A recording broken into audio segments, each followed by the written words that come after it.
Conserva la voz. Análisis sobre los hechos que hacen noticia en Estados Unidos, América Latina y el mundo. That America will never be a socialist country. Conserva la voz. Un espacio no apto para lo políticamente correcto o socialmente aceptable.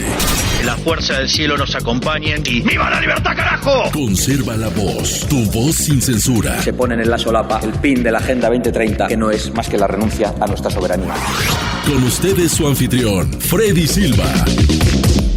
¿Qué tal, amigos? Reciban todos un caluroso y fuerte abrazo en este nuevo episodio de su podcast Conserva la Voz, un podcast dedicado a los conservadores. Soy Freddy Silva desde Tampa, Florida. Buenos días, buenas tardes, buenas noches, donde quiera que nos vean y escuchen. Sean bienvenidos a esta emisión del miércoles 27 de mayo de este 2026. Quiero iniciar mandándole un fuerte abrazo a las madres bolivianas. El día de hoy, allá en mi país, celebran el Día de las Madres en conmemoración a la batalla de las heroínas de la Coronilla. A cualquier madre en cualquier parte del mundo le hago llegar un fuerte abrazo y siempre bendiciones. En cuanto a los temas que nos competen, los informativos, por supuesto, tenemos que hablar sobre este conflicto que todavía no se ha terminado y que parece que al final otra vez tenemos que decirles tristemente que tuvimos la razón. Hay un Estado Islámico iraní que se muestra no solamente soberbia, altanera y desafiante. Y cuando decimos, se los dijimos o teníamos razón o pues creíamos que lo que decíamos hace más de un mes, pues era cierto. Esta gente lo único que estaba haciendo era tratar de hacer tiempo mientras reconstruían o nuevamente armaban su arquitectura dictatorial. Porque hoy estamos viendo que no solamente hay ataques de los cuales el mismo CENTCOM, la central de el Comando Central de los Estados Unidos, dice que tuvo que responder en medio de una legítima defensa. ¿Qué nos quieren decir con eso? Que están atacando a los estadounidenses allá en Medio Oriente. Eso quiere decir que más allá de lo que se nos diga, que se ha destruido 11,000, 12,000, quién sabe cuántos puntos estratégicos militares, al final del día, pues estos, no sé si decir ya que son lobos solitarios o es que lo están haciendo en nombre de la milicia, no sé si lo hacen en nombre de la misma nación, no lo sé. Porque al final del día también la información que llega aquí a este lado del Atlántico es muy sesgada. De por sí, lo vengo diciendo hace casi un mes. Es como si de repente alguien hubiera bajado el switch y dijo, nosotros no vamos a informar nada más de lo que está pasando allá en el Golfo Pérsico. Pueden ser cosas buenas, pueden ser cosas malas, simplemente no le vamos a dar más cobertura.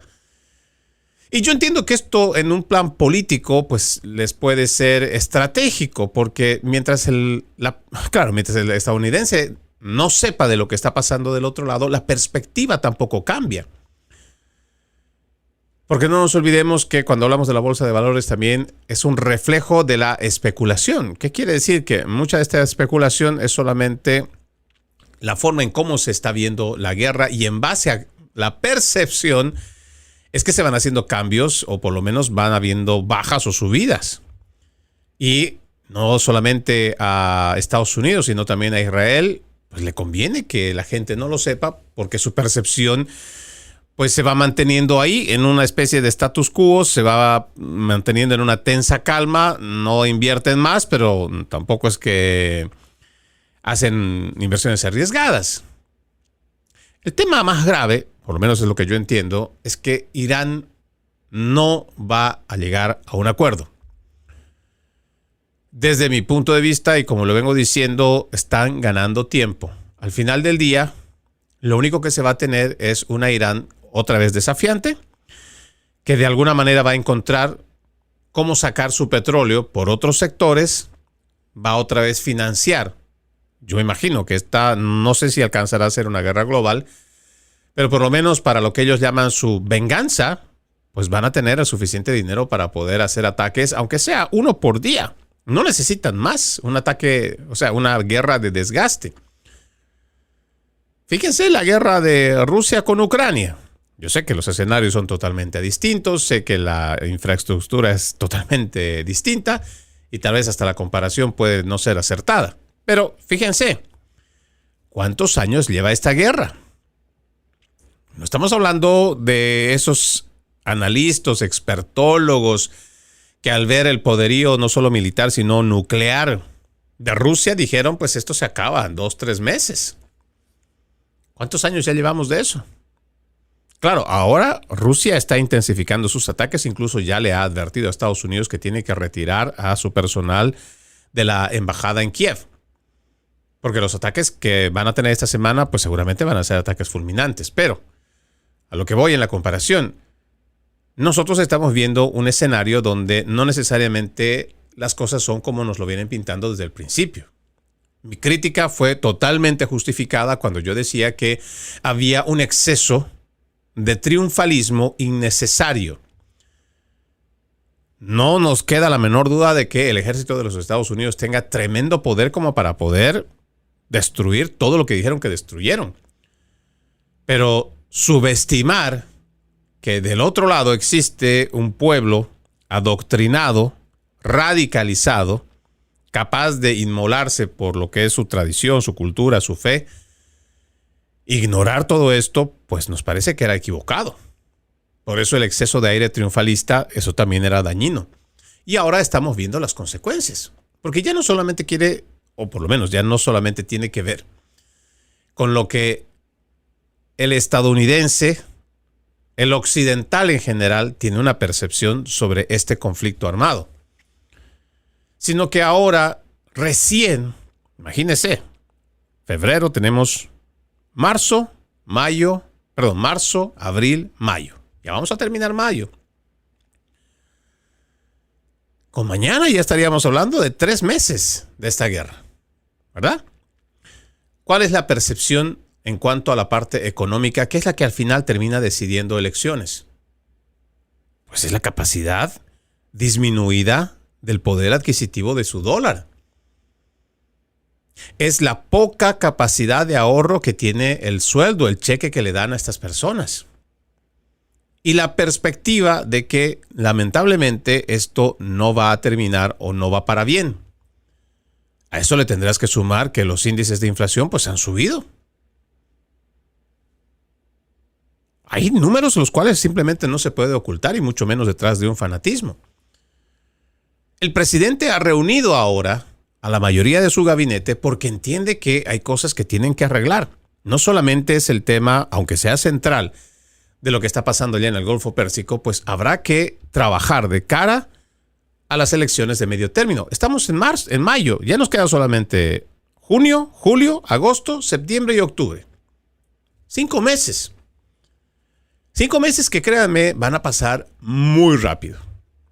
Y la reunión que está teniendo el presidente Donald Trump en este momento, por lo menos entendemos, va a tener que fijar nuevas estrategias para ver cómo cambiamos la percepción de los estadounidenses. Una percepción que en este momento debería estar lo más álgido posible, porque estamos cerca de la conmemoración de 250 años de libertad de este país, que se había prometido que se iban a tener grandes cosas, que no dudo que se han logrado restituir, por ejemplo, de aquello que se estaba yendo a la debacle en cuanto al orgullo americano, el sentirse orgulloso de ser estadounidense, se ha ido revirtiendo. Sin embargo, hay mucho trabajo que hacer todavía. Hay mucho trabajo que hacer todavía. Y ese trabajo, para que el presidente continúe en la forma en la que lo ha venido haciendo, pues tendrá que tener también el respaldo y apoyo político. No me queda duda que el presidente Donald Trump tiene todavía mucha influencia en las elecciones. Lo ha demostrado en las últimas semanas. Candidato que apoya, pues candidato que sale. Pero ahora, ¿cómo hacemos que esa percepción se mantenga de aquí hasta noviembre, que van a ser las elecciones de medio término? Porque el desgaste político, créanme, el desgaste político es natural, es normal. Pero si la inflación no deja de subir, si este conflicto, ahora mismo le voy a empezar a hablar sobre los datos y las cifras de cuánto está el barril de petróleo, lo que está influyendo en la canasta básica, lo que está influyendo en los altos precios de la gasolina y el diésel. Entonces, la perspectiva, ¿cómo cambiamos la perspectiva del estadounidense?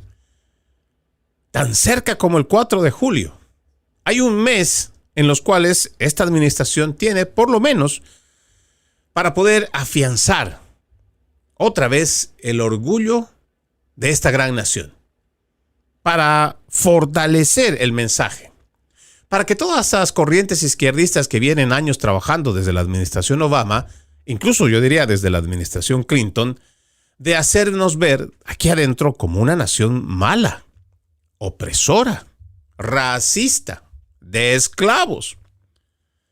Y todo esto lo trajo esta basura ideológica que presentó Barack Hussein Obama, donde se nos ha metido, por lo menos a los más jóvenes en las universidades y también parte de las escuelas, que tiene que haber un resentimiento, una condena a esta nación por sus acciones del pasado. Yo no digo que todas las cosas que se hayan hecho en el pasado a través de la política hayan sido buenas. No, cada nación tiene sus equivocaciones y tremendas equivocaciones. Pero una cosa es lo que se ha hecho a través de la política y otra cosa muy distinta es lo que es la cultura, la esencia misma de este pueblo americano, que quien realmente viene a este país puede entenderlo. Una nación que a pesar de los distintos conflictos y problemas que se logra enfrentar, como en cualquier parte del mundo, esta nación sale adelante. Una nación que ha aprendido a respetar primero a su vecino, a respetar a su familia y a partir de ahí el respeto en toda la nación. La cultura del esfuerzo y el trabajo. No esperar a que alguien más venga a resolverte el problema. Ahora recién es que estamos viendo cómo hay intervencionismo, injerencia por parte de gobiernos. Sin embargo, desde antes, este siempre era un gobierno reducido. Era una nación de gobierno reducido donde el ciudadano era el que determinaba su futuro. El que era emprendedor y que tenía su pequeña empresa. Definía cuáles eran sus tiempos de trabajo, definía cuánto podía y quería ganar. También dependía, claro, por supuesto, de los mercados. Sin embargo, el trabajo y el esfuerzo era por lo menos una oportunidad de salir adelante y no necesariamente estar viendo cómo puedes trabajar en una oficina pública, en un gobierno federal. No, estaba en manos del ciudadano americano. Y muchas de esas cosas han ido cambiando, todas estas políticas de izquierda que vinieron simplemente a destruir los Estados Unidos desde adentro. Ya me he cansado de decirle a la gente. Hay intereses extranjeros que son muy grandes, muy poderosos y que tienen mucho dinero invirtiendo a lo largo de décadas. Saben, porque han intentado el siglo pasado, destruir a los Estados Unidos de frente, pero saben que Estados Unidos no lo pueden atacar. O sea, en una guerra abierta no pueden destruir a Estados Unidos porque militarmente está muy bien armado. Entonces se dieron cuenta que la mejor forma de hacerlo es destruyéndolo desde adentro. Por eso, a través de distintas migraciones, todas estas corrientes de izquierda, y tenemos muchos némesis por todo lado.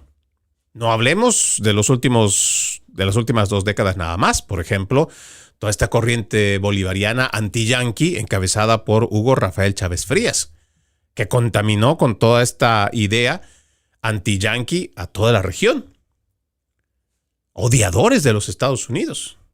Pero hay otros que son mucho más odiadores y de mucha más larga data. Ahí tienes a Corea del Norte, tienes a China, tienes a Rusia, tienes a Irán, con la que se está todavía dirimiendo este conflicto armado. Sí, hay muchos aspectos los cuales parece que nosotros estuviéramos olvidando. Y por eso es que tenemos que entender que tiene que haber una defensa de nuestra nación. Están decididos a destruir a los Estados Unidos desde adentro. Y muchos de estos inversionistas de grandes corporaciones o de grandes ONGs lo están logrando precisamente ¿por qué? Porque hemos dejado de amar a esta gran nación. Hemos dejado de lado ese respeto profundo por esa bandera, por ese himno, por los valores y su tradición. A veces pensamos que lo que tenga que ver con el gobierno, eso es lo que es la representación de un país, y no necesariamente. No necesariamente. Los políticos igual de corruptos como en Argentina, como en México, como en Venezuela. Los tenemos igual de corruptos aquí. Pero nosotros como sociedad americana, esa de la que le hablo del siglo pasado, de la cultura del esfuerzo y el trabajo, el respeto y apego a la ley, el orgullo por ser americano, cosas muy simples que pueden otra vez hacer en esta celebración de los 250 años una gran celebración de orgullo americano. Y el presidente Donald Trump sabe que nos queda muy poco tiempo para esta gran celebración. Apenas y un poco más de un mes. Un mes, pues, para que lo entendamos mejor. Y habrá que, en esta reunión, pues, plantear todo esto. El americano tendrá que sentirse otra vez, porque yo entiendo que la campaña de Make America Great Again significa hacer de los Estados Unidos grande otra vez. Y habrá que restituirlo. Y habrá que empezar por la moral. Habrá que también decirle a la gente con honestidad que ese tema del conflicto armado pues seguramente va a durar más. Y tendrá que tomar una decisión. Pero en la política doméstica tenemos que otra vez impulsar ese amor por esta gran nación para celebrar a lo grande estos 250 aniversario. Les decía que tengo datos. Las fuerzas de defensa de Israel atacan a más de 100 posiciones de Hezbollah y tienen como objetivo a operativos terroristas en el sur del Líbano. Las fuerzas de defensa israelí atacaron durante la noche de ayer más de 100 posiciones de Hezbollah y a operativos terroristas en el valle de la Bekaa, en el Líbano y en todo el sur del país. En varios ataques en el valle de la Bekaa, las fuerzas de defensa israelí atacaron emplazamientos de infraestructura terrorista de Hezbollah, incluido un depósito de armas, según informó el ejército el día de ayer. Una de las operaciones en la ciudad Machgara, en el valle de Bekaa, consistió en varios ataques llevados a cabo en cuestión de segundos. Se dice que el ataque aéreo eliminó a varios terroristas. Dejo aquí el artículo porque me parece que es interesante también hacer un análisis de cómo Israel, que se supone es el aliado con el que se comienza esta incursión militar en Irán, pues desde mi humilde percepción, no sé cómo lo verá el resto de la gente, Irán nos arrastra a una guerra que nosotros no queríamos entrar. Lo ha dicho el secretario Marco Rubio. Posteriormente lo dijo el mismo presidente Donald Trump. Se destruye lo que se entiende son depósitos de los importantes, pues, de Irán, sobre todo de armamento militar. Estratégicos, quería decir la palabra. Y resulta que cuando ya ven que está muy avanzado lo que nos cuenta el presidente Donald Trump, todo este plan de furia épica está muy avanzado, pues entonces ellos deciden, pues tenemos más enemigos en la región. Irán no basta. Irán financia a la mayoría de los terroristas que están en Hezbollah. Entonces Israel toma su camino por su cuenta y está invadiendo desde hace ya más de una semana, por supuesto. Está invadiendo por su cuenta a Hezbollah en el Líbano. En caso de que se llegara a una negociación con Teherán, seguramente estas decisiones que está tomando Israel van a ser otro foco de atención al cual tendrá que lidiar el presidente Donald Trump. Más allá de lo que él diga, que Benjamín Netanyahu va a hacer lo que él le diga, nosotros entendemos que en este punto no se trata de que él haga lo que él le diga. Ellos ya están haciendo sin preguntar ni decir si pueden o no pueden. Se supone que son socios aliados en esta guerra, en este conflicto, pero no, Israel ya está tomando desde hace mucho tiempo su camino para eliminar lo que entendemos también considera enemigos potenciales a los cuales tiene que eliminar y que amenazan su existencia.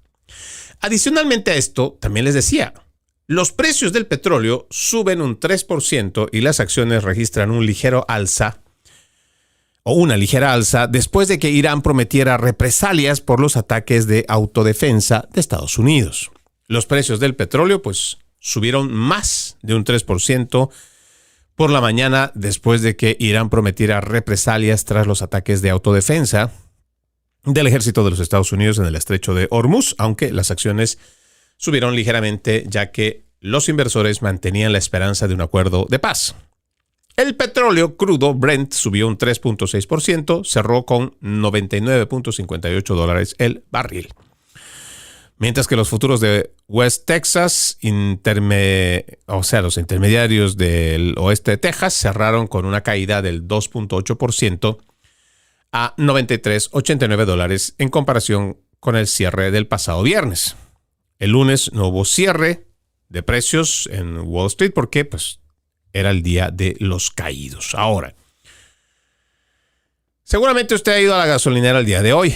Y sí, hay una reducción de por lo menos unos 10-15 centavos en el precio del galón de la gasolina. 4.10, 4.15 usted lo va a encontrar en las gasolineras. Sin embargo, esto sigue significando un alto costo, casi el doble, para aquellos que trabajan por cuenta propia y que tienen sus negocios y que hacen largos tramos para ir a hacer estos trabajos. Es que no hay que hacer tanta matemática. Si costaba $2.50 y ahora que está $4, un poquito más, tal vez, casi estás hablando de un aumento del 85%. Sí. Entonces, si la gente cargaba con $50 un galón, o sea, un vehículo, ahora les tocará hacerlo con $85. $85. Y eso, por supuesto, cada vez que te está costando poner de tu billete, ¿cuánto te cuesta la final? Si hacemos un promedio de que usted está pagando entre $40, vamos a ponerle. Son 52 semanas laborables si usted carga una sola vez por semana. ¿Cuánto es que le va a quedar menos? Por lo menos son $220, $250. Que usted fácilmente los podía distribuir para una emergencia de su carro. Un cambio de aceite y no sé qué otras cosas más. Vaya, para pagar una cuota de alguna vacación que se quiera dar. Pero esta es la forma en la cual yo entiendo tendrán que hacer una revisión en la administración del presidente Trump para ver cómo se cambia esa perspectiva que en este momento se tiene, yo diría, algo negativa de cara a las elecciones de medio término, de cara a la celebración de los 50 aniversario de los Estados Unidos de Norteamérica. Vamos a la pausa, ya regresamos con más. Conserva la voz. Conserva la voz, un programa de información y análisis de los hechos más importantes que ocurran en el mundo. That America will never be a socialist country. Pero también sé que no es lícito eliminar una vida humana para resolver un problema. Se ponen en la solapa el PIN de la Agenda 2030, que no es más que la renuncia a nuestra soberanía. Conserva la voz. Conserva la voz. Continuamos con más de su podcast, Conserva la Voz. Recuerde, usted puede ser parte de este programa. Escríbame a Freddy Silva Ayala en Facebook, Freddy Silva 80 en Instagram, Freddy Silva TV en TikTok, en TikTok, en YouTube, igual que en LinkedIn, en X, antes Twitter, en todas las redes sociales me encuentra como Freddy Silva TV. Le agradezco que me ayude a compartir mi contenido. También lo invito a ver www.loramediatv.com, www.loramediatv.com, un espacio donde, además de este programa, también encuentra muchos otros con periodismo objetivo. Recuerde, www.loramediatv.com, www.loramediatv.com. El presidente Donald Trump nos lo vuelve a demostrar el peso que tiene en las elecciones. Apoyado en Texas al ex fiscal general Ken Paxton y ha ganado la noche de ayer. Dice este artículo, el fiscal general de Texas, Ken Paxton, respaldado por el presidente Trump, ha derrotado decisivamente a John Cornyn, un senador que llevaba aproximadamente 23 años en el cargo en la segunda vuelta de las primarias republicanas para el Senado de Estados Unidos, celebrada el martes, avanzando para enfrentarse al demócrata James Talarico, un progresista del cual ustedes no querrán oír. Esto en las elecciones de noviembre, tras obtener una ventaja de aproximadamente 25 puntos. Associated Press, prensa asociada, anunció el resultado de la contienda ya a las 9 de la noche, hora del este, estimando que se había contabilizado el 49% de los votos. En ese momento, Paxton ya aventajaba a Cornyn con un 62.5% frente a un 37.5% con 505.741 votos frente a los 303.276 de Cornyn. La victoria de Paxton se produce una semana después de que el presidente Donald Trump le diera su apoyo total e incondicional, refiriéndose a él como el respetado fiscal general de Texas, un patriota que prioriza a Estados Unidos y alguien que siempre ha sido extremadamente leal a Trump y al movimiento MAGA. Trump elogió a Paxton como defensor de eliminar la filibustería y la ley para salvar a Estados Unidos y afirmó que Paxton lucharía para reducir los impuestos y las regulaciones, asegurar la frontera, detener la delincuencia migratoria, proteger la segunda enmienda, apoyar la industria del petróleo y el gas de Texas y salvaguardar las elecciones. Bueno, fue un apoyo decisivo, por un lado, y segundo, yo creo que también esta es una muestra clara de cuán importante es el apoyo del presidente para los que están todavía en ese punto de si van a apoyar o van a seguir siendo parte del Deep State, de toda esa vieja escuela politiquera, o se suman a ser Make America Great Again, o sea, el movimiento MAGA. O de igual manera a esta nueva camada de republicanos que lo que quiere pues es hacer otro tipo de política y no necesariamente la que tiene acostumbrada el pantano profundo. Pero aquí está, yo creo, una forma también de ver cómo un estado que tradicionalmente ha sido republicano está volviendo a, creo yo, por lo menos por las políticas que quieren presentar, quieren volver a ser el partido republicano como el partido de la hegemonía. Ahora, algo que no puedes descartar en Texas es que han permitido a lo largo de las décadas, sobre todo la última administración de Joe Biden, pues han permitido la llegada de millones y millones de inmigrantes indocumentados. Y esto no viene pasando ahora, porque Texas también es un estado fronterizo. Y por sus fronteras, pues también pasa mucho de la inmigración ilegal. O por lo menos está tan cerca que pasan por ahí, por su frontera. Y lamentablemente, pues mucha gente ha llegado ahí. Y como ya viven 20, 30 años y algunos ya son incluso ciudadanos estadounidenses, hispanos, pues se registran por el Partido Demócrata. Y lo que en otrora funcionaba como un estado que era tradicionalmente republicano, pues ya no es necesariamente tan republicano. Y creo que lo vamos a ver en estas elecciones que van a venir en noviembre, porque ahí se va a poder ver también cuánto ha influido y cuánto va a influir todo este peso migratorio intencional que vienen haciendo las administraciones demócratas ya desde la era de Bill Clinton. Hay que empezar a ver, esto no ha sido esto no ha sido de ninguna manera algo que haya sido fortuito, casual, espontáneo.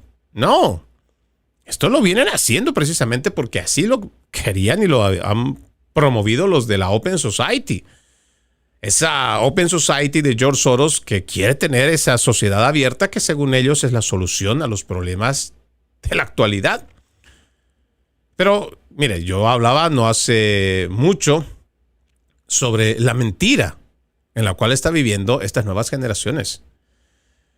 Que este progresismo, este wokeismo se ha metido tanto porque han venido con esta ideología desde las universidades y le quieren hacer creer a esta generación que como ya es una sociedad tecnológicamente más evolucionada, en transporte ha sido mucho más acelerado, entonces automáticamente nos quieren hacer creer y les quieren hacer creer a los jóvenes que ya es una sociedad evolucionada ética y moralmente. Y eso es algo muy falso, es algo muy mentiroso. Póngase usted a revisar lo que se hace ahora y lo que se venía haciendo hace 2000 años. No solamente visite los registros de la Biblia para que usted tenga una idea de cómo se comportaban. Imagínese al Hijo de Dios, lo crucificaron. Multitud de gente, a una persona inocente. Véalos desde el lado no religioso, véalos desde el lado pragmático y objetivo. Crucificar a una persona es una humillación. Y uno puede ir revisando cosas que son realmente de bárbaros que han venido haciendo hace 2000 años, pero no ha cambiado mucho la cosa el día de hoy.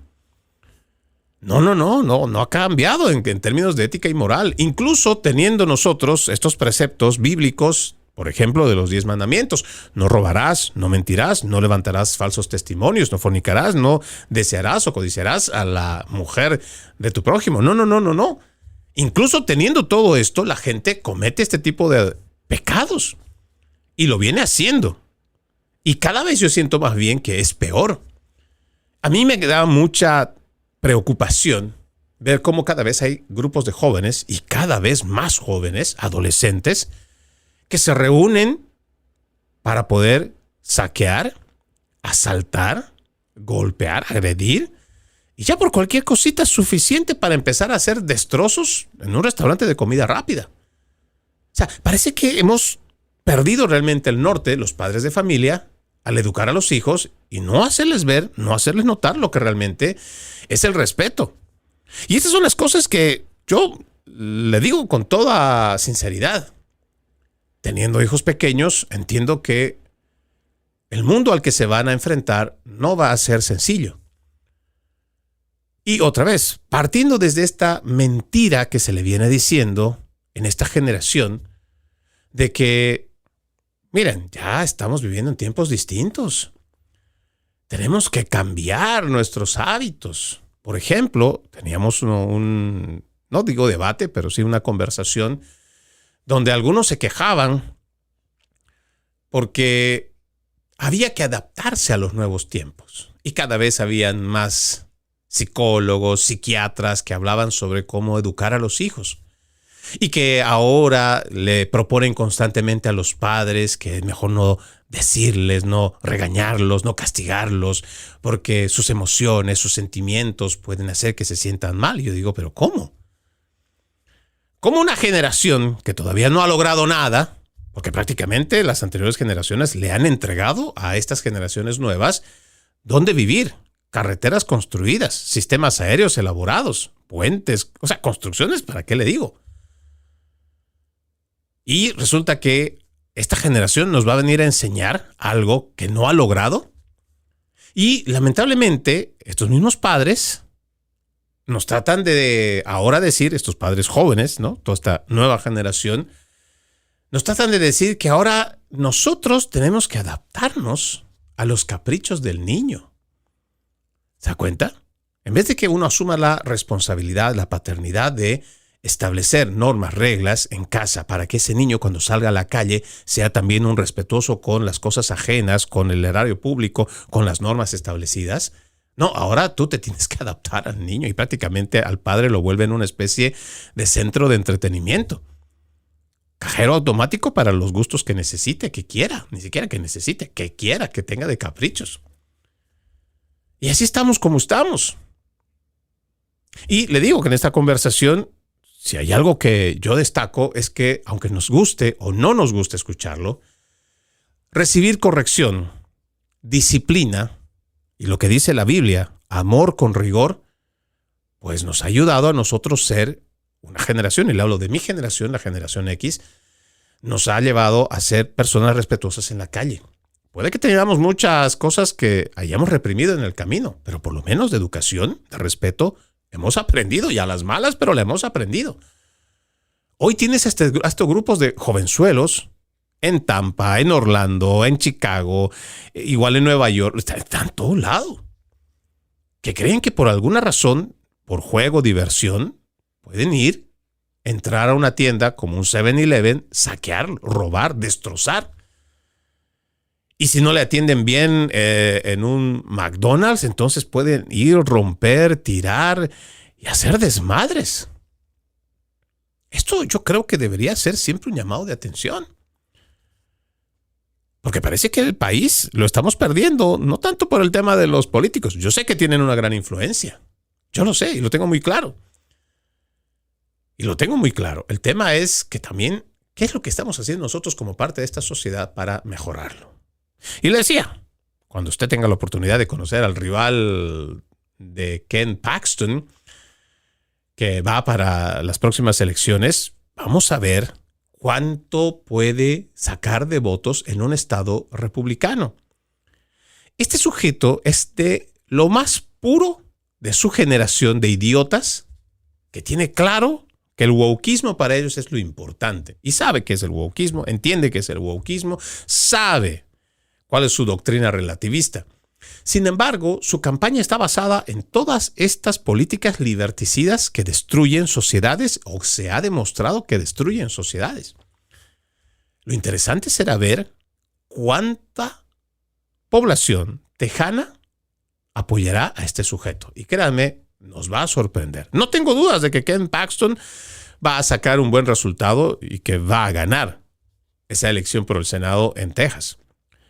Pero créanme, el número con el cual va a salir el Partido Demócrata no va a ser necesariamente de una distancia abultada, porque el wokeismo se sigue extendiendo en nuestro país.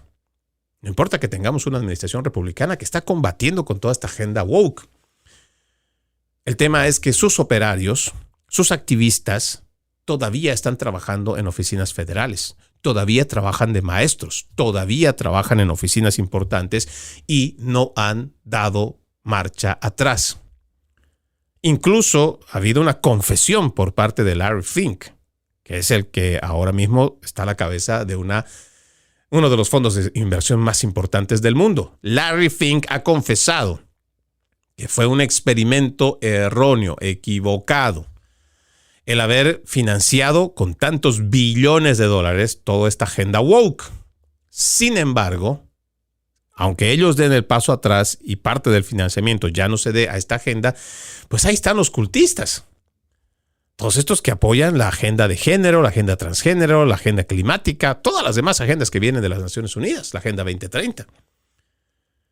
Y ese es el verdadero tema. Entiendo que la gente, mientras no lo entienda, no vea la amenaza, pues nunca va a hacerle frente a todos estos cambios que quieren hacer aquí en los Estados Unidos. Pero créame, las elecciones de noviembre próximo van a ser muy interesantes.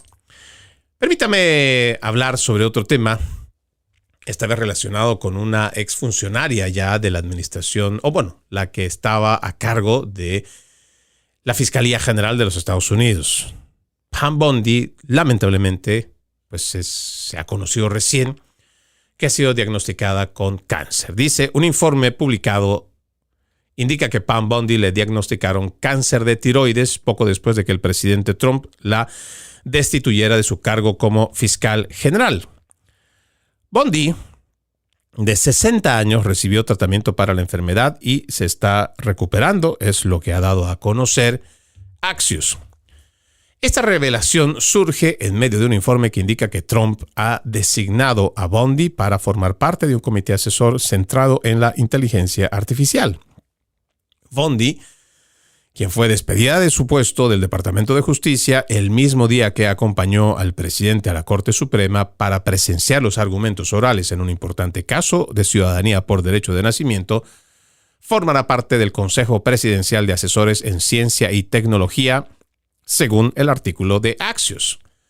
La exfiscal general recibió elogios en las redes sociales por la forma en que ha afrontado el temido diagnóstico. Pam ha estado luchando contra el cáncer en silencio. Durante las últimas semanas, escribió Kathy Miller, presentadora de podcast y exfuncionaria de la Casa Blanca en X. Bondi tiene un corazón de oro, añadió Miller.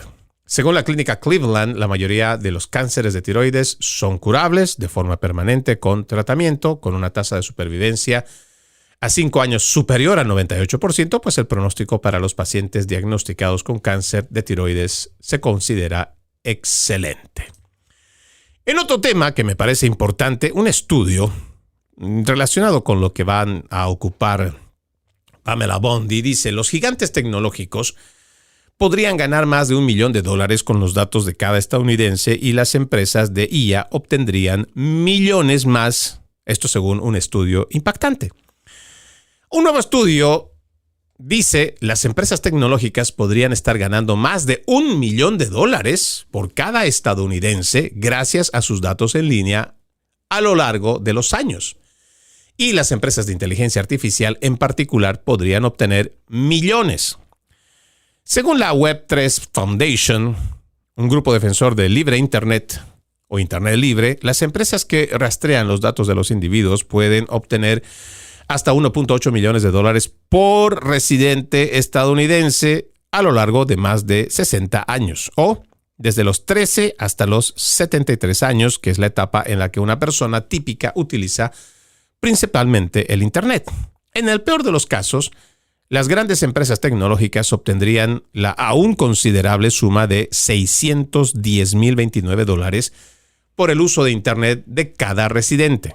Es lo que dice este estudio. La cifra más alta equivale a que los datos personales de los estadounidenses valen casi $18,000 por persona al año para las empresas tecnológicas. Pero esa cifra potencial se dispara hasta la asombrosa cantidad de más de $136,000 anuales por residente para empresas de inteligencia artificial como Search IA, según afirma el informe. La Fundación Web3 estudió cómo 150 empresas tecnológicas líderes, incluidas los gigantes tecnológicos como Amazon, IBM, Tesla y Oracle Corporation, trabajaban con los datos de los usuarios para generar interacción e ingresos. Los datos se obtuvieron a partir de clics, búsquedas, contenidos de carritos de compra e interacción con anuncios, a lo que también se añadió información personal como la ubicación y las fechas de nacimiento. El estudio reveló que incluso detalles como la configuración de los dispositivos y los patrones de uso de los usuarios se utilizan para aumentar los beneficios. Según la Fundación Web3, solo Amazon podría ganar alrededor de $1,227 al año gracias a los datos de sus usuarios. Y todos los datos de Internet utilizados para elaborar esas cifras son proporcionados libremente, aunque a menudo sin que los usuarios lo sepan, mientras navegan por la web o utilizan aplicaciones. Web3 ha descubierto que 9 de cada 10 usuarios ignoran los avisos sobre cookies de los sitios web y los formularios de consentimiento de la política de privacidad destinados a ocultar datos. El informe subraya que las cifras no se presentan como valoraciones precisas ni como derechos directos en efectivo adeudados a particulares. En cambio, están concebidas como un punto de referencia para comprender la magnitud del valor comercial asociado a los datos personales y hasta qué punto ese valor es captado por las empresas en lugar de por los usuarios. Bueno, me detengo aquí en este artículo que le digo, lo ha sacado el New York Post de la Fundación Web3, que estudia estas 150 empresas. ¿Por qué lo traigo a colación? Y me parece que es importante mencionarlo. Porque cuando hablamos de los datos que se supone deberían ser cuidados por muchas de estas empresas, esa es una gran mentira que le dicen a la gente como para que se crea que realmente su información está segura. El momento que usted recibe gratis una aplicación, puede ser Facebook, puede ser Instagram, puede ser X, cualquiera. Si es gratis, quiere decir que el producto es usted. Y véalo siempre de esa manera. ¿Cómo es que estas empresas pueden hacer tanto dinero? Y le digo, cuando usted empieza a revisar las bolsas de valores, las cotizaciones en la bolsa, se va a dar cuenta que Microsoft, por ejemplo, solo por mencionar, es una de las empresas, igual que Apple, que está liderando, pero por mucho, en tema de cientos de miles de millones de dólares.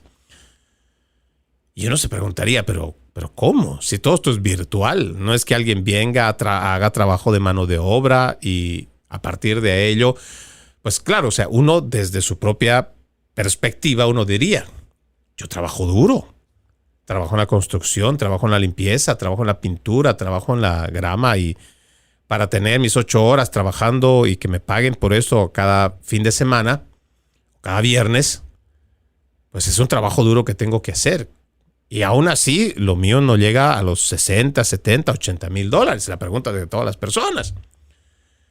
Pero estas empresas, con cosas que ni siquiera son tangibles, ni siquiera son palpables, pues tienen miles de millones de dólares y van ganando cada segundo. Mientras uno se anda rompiendo la espalda ahí por hora. Esta gente gana de a millones por segundo.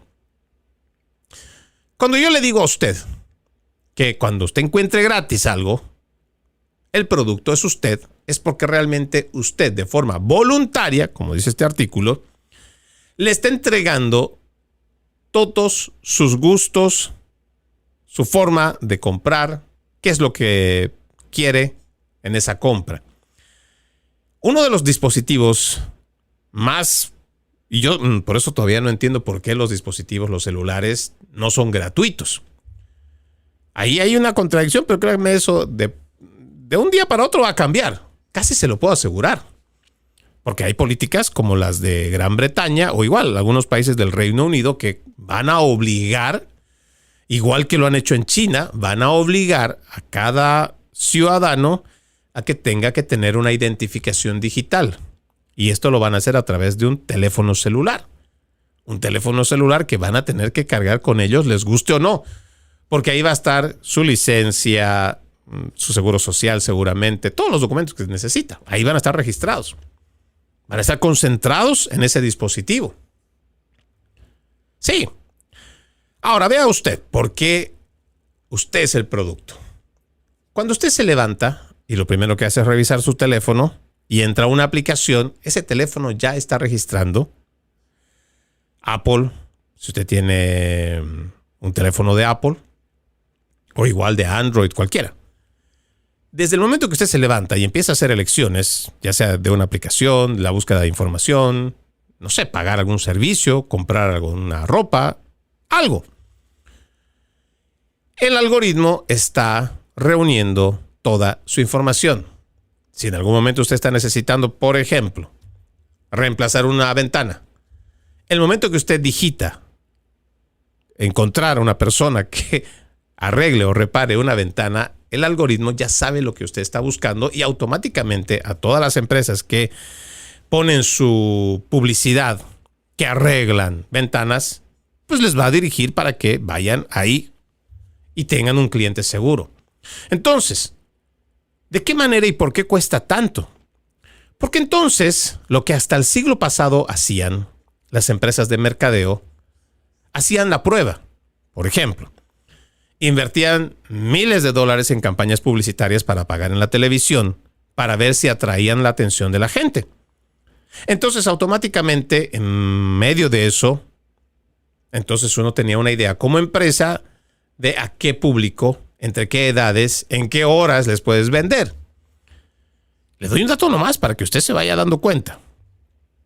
El Super Bowl en los Estados Unidos más o menos tiene un costo, bueno, le voy a hablar de hace años, pero más o menos el costo por segundo llegaba a ser hasta de 2 millones de dólares. 30 segundos más o menos haga el cálculo. Si fuera $1 millón, estamos hablando de 30 millones de dólares. ¿Verdad? Una propaganda. 30 millones de dólares. Pero su alcance superaba los 130, 150 millones de televidentes. Entonces, cuando uno empieza a ver la proporción de cuánta gente mira el Super Bowl, entonces tú dices, pues sí, no te sale ni siquiera a un 0,00 centavos la publicidad cuando ya estás haciendo los números de cómo y cuánto va a llegar la cantidad de la gente. Y que de esa cantidad de 150 millones tú tengas el 1%, ya ni siquiera el 1%, menos del 1% de efectividad, pues sabes que tu dinero, dependiendo, claro, también lo que vendas, pero vas a tener un retorno. Por eso valía la pena invertir tanto dinero. Pero ahora ya no tienes que estar haciendo ejercicios, pruebas o experimentos para saber cómo llegar a la gente y captar su atención. Ahora tienes ya a las redes sociales trabajando para que constantemente capten tu atención. Ahora tienes las inteligencias artificiales para que tú les vayas instruyendo qué requerimiento, qué necesidad, si tienes una empresa, quieres abrir una empresa, quieres escribir un libro, para todo. Ahora te están ayudando a acelerar pasos que tal vez te podrían haber tomado 6 meses, digamos, para escribir un libro, 1 año. Lo puedes hacer fácilmente en 1 semana, en 10 días, dependiendo del tiempo que le quieras dedicar, pero te ayuda ahora la inteligencia artificial. Ahora, fíjese usted, si ya tenemos compañías, puede ser igual a Amazon, eBay, que están vendiendo nuestra información en base a los comportamientos que tenemos a través del celular, pues ya es más fácil, con todos los datos que ellos recopilan, decir, a ver, usted necesita un auto, pues aquí le mandamos un dealer. ¿Cuál es el que más está pagando? Entonces, ese. Cada vez es más fácil las ventas para ellos porque ya hay nichos y mercados a los cuales son seguros, o por lo menos hay una efectividad bastante alta de seguridad en la venta. Y no hay tanto desperdicio, ya sea de publicidad o igual en la misma producción del producto. Puede que nosotros estemos queriendo lanzar un par de tenis de moda, digamos de la NBA. Yo tengo una fábrica y quiero poner estos tenis de moda de la NBA. Y resulta que si estuviera en los 80, si estuviera en los 70, pues tendría que hacer para todos los tamaños que habidos y por haber. Y seguramente voy a tener una pérdida porque si yo fabrico 100 de distintas medidas, habrá un 20% que se me va a quedar en el stock porque pues los números de pies no son todos iguales. Pero si yo ya tengo una data que me dice, por ejemplo, en la ciudad de Tampa existen 2 millones de personas. De esas 2 millones, según los datos recabados, pues ya tenemos una idea de más o menos 150,000, 200,000 personas que ejercitan y hacen deporte, van, ya digamos, 500,000, ¿no? 500,000 que se dedican a ir al gimnasio, a distintos gimnasios.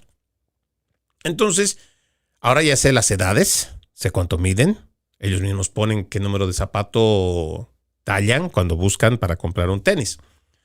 Entonces, para la producción yo ya voy a saber que para la ciudad de Tampa pues habrán tallas, digamos que aquí la gente no es muy alta. Entonces habrán tallas como de las 44 en adelante, 46 en adelante, que no habrá la necesidad de hacer. Tal vez uno, pero ya tu pérdida en cuanto a esa producción ya no va a ser una pérdida del 20%. La pérdida se reduce. Y ahora la efectividad. ¿Cómo tú garantizas más efectividad? Que es lo que realmente busca una empresa en un rendimiento. Si yo ya tengo los datos, sé a qué edades le gusta, entonces voy a elaborar tenis para ciertas edades a las cuales les voy a llegar y voy a hacer campaña para que lleguen a esas edades y van a haber casi un stock en las tallas, en las medidas a las cuales seguramente pues va a haber no va a haber mucha diferencia y no va a haber pérdida, va a haber más efectividad. Eso, digamos, en términos de aplicaciones. Ahora usted extrapole cuando tenemos la inteligencia artificial. ¿Qué le digo? Revisando por donde lo revisemos, hay grandes avances que se están haciendo y cada vez más acelerados.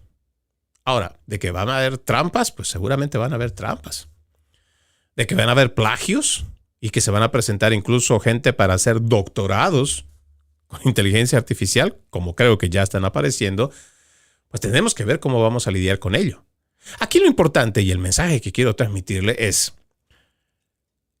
esa ilusión de creer que nuestros datos personales están a buen recaudo, independientemente de cuál sea la página, servidor, lo que usted acceda, no es cierto.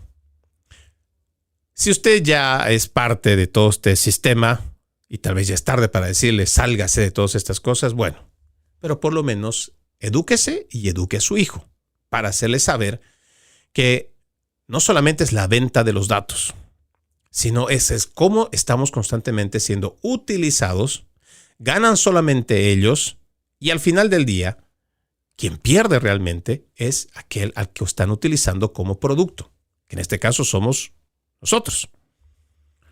Si le enseñamos esto a nuestras generaciones, a las jóvenes generaciones, entonces ellos despertarán y seguramente harán una lucha para que o sea equitativa la ganancia o por último que también exista una renunciación a todo esto para que dejen de otorgarle de forma gratuita y voluntaria a estas grandes empresas para que sigan siendo las trillonarias en el mundo. Soy Freddy Silva desde Tampa, Florida. Buenos días, buenas tardes, buenas noches, donde quiera que nos hayan visto y escuchado. Antes de irme, permítanme leer este extracto de la palabra. En aquel tiempo, Jesús y sus discípulos iban camino a Jerusalén y Jesús se les iba adelantando. Los discípulos estaban sorprendidos y la gente que los seguía tenía miedo. Él se llevó aparte otra vez a los 12 y se puso a decirles lo que le iba a suceder. Ya ven que nos estamos dirigiendo a Jerusalén y el Hijo del Hombre va a ser entregado a los sumos sacerdotes y a los escribas. Van a condenarlo a muerte y a entregarlo a los paganos. Se van a burlar de él, van a escupirlo, a azotarlo y a matarlo, pero al tercer día resucitará. Entonces se acercaron a Jesús, Santiago y Juan, los hijos de Zebedeo, y le dijeron: Maestro, queremos que nos concedas lo que vamos a pedirte. Él les dijo: ¿Qué es lo que desean? Le respondieron: Concede que nos sentemos uno a tu derecha y otro a tu izquierda cuando estés en tu gloria. Jesús le replicó: No saben lo que piden. ¿Podrán pasar la prueba que yo voy a pasar y recibir el bautismo con que seré bautizado?